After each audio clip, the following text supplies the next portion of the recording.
Ils vivent là où le monde a dit non. Il y a des endroits sur cette planète où tout dit non. Le vide dit non. La chaleur dit non. La roche, le vent, l'altitude, l'isolement, tout dit non. Et pourtant, des gens y vivent. Pas en touristes, pas en explorateurs, en habitants. Des familles entières ont choisi de s'enraciner là où le sol tremble, là où la falaise tombe à pic, là où le désert brûle tellement que la seule solution, c'est de creuser sous terre pour dormir. Ces lieux ne sont pas des curiosités, ce sont des foyers, et chacun d'eux raconte la même chose. L'être humain ne recule pas toujours devant l'impossible. Parfois, il s'y installe. Et si ce genre de contenu te parle, pense à t'abonner. Ça nous aide énormément et ça te coûte rien. Coober-Pedy, la ville australienne qui vit sous terre. Au cœur de l'outback australien, il y a une ville où les gens vivent sous le sol. Pas dans des bunkers, dans des maisons. Des vraies maisons, avec des chambres, des salons, des églises, même des hôtels. Le tout creusé directement dans la roche. Coober-Pedy, c'est ça. En surface, il fait régulièrement plus de 45 degrés. La poussière s'infiltre partout. Le paysage ressemble à Mars. Alors les habitants ont fait un choix qui paraît dingue, mais qui est en fait parfaitement logique. Ils sont descendus.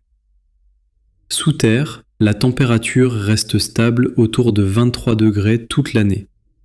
Pas de clim, pas de chauffage. La roche fait tout le travail. Et accessoirement, c'est aussi la capitale mondiale de l'opale. Les premiers mineurs sont arrivés en 1915. Ils ont creusé pour chercher des pierres précieuses. Puis ils se sont rendus compte que les trous qu'ils creusaient étaient plus habitables que n'importe quelle baraque en surface. Alors, ils sont restés dedans. Coober-Pedy ne défie pas le désert.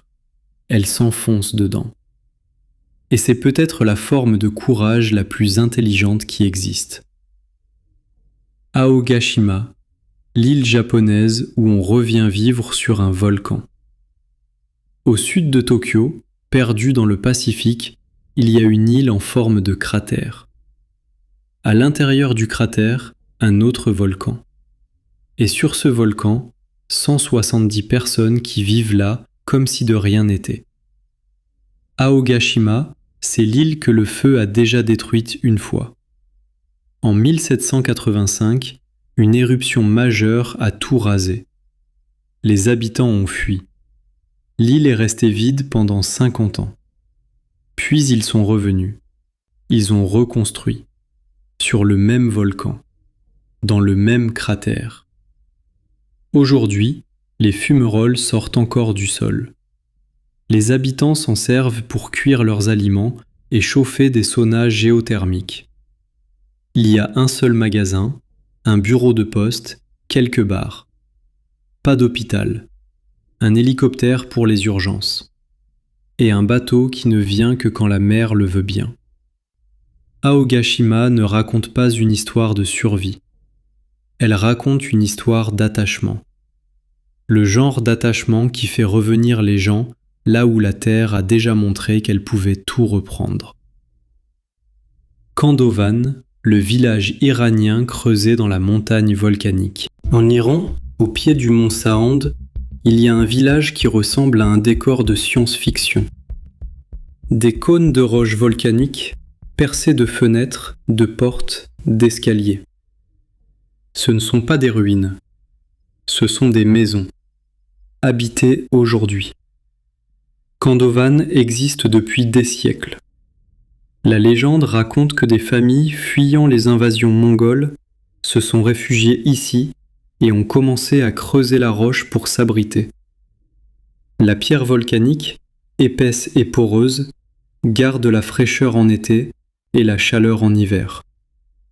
Pas besoin de murs, pas besoin de toit, la montagne fait les deux. En 2023, l'ONU Tourisme a classé Kandovan parmi les meilleurs villages touristiques du monde. Mais pour les habitants, ce n'est pas un monument, c'est chez eux. Là où d'autres auraient construit contre la montagne, eux ont construit dans la montagne. Et la différence entre les deux, c'est toute la différence entre dominer un lieu et apprendre à vivre avec. Hallstatt, le village autrichien coincé entre le lac et la falaise. Hallstatt, en Autriche, c'est le genre d'endroit qui a l'air photoshopé. Un lac sombre, des montagnes qui tombent droit dedans, et entre les deux, une bande de terre tellement fine que les maisons semblent se pousser les unes sur les autres pour tenir. Ça ressemble à une carte postale. En réalité, c'est une leçon de survie.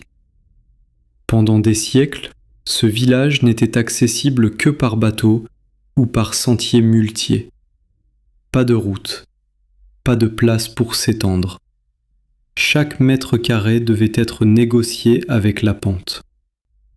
Et pourtant, Hallstatt a prospéré. Grâce au sel.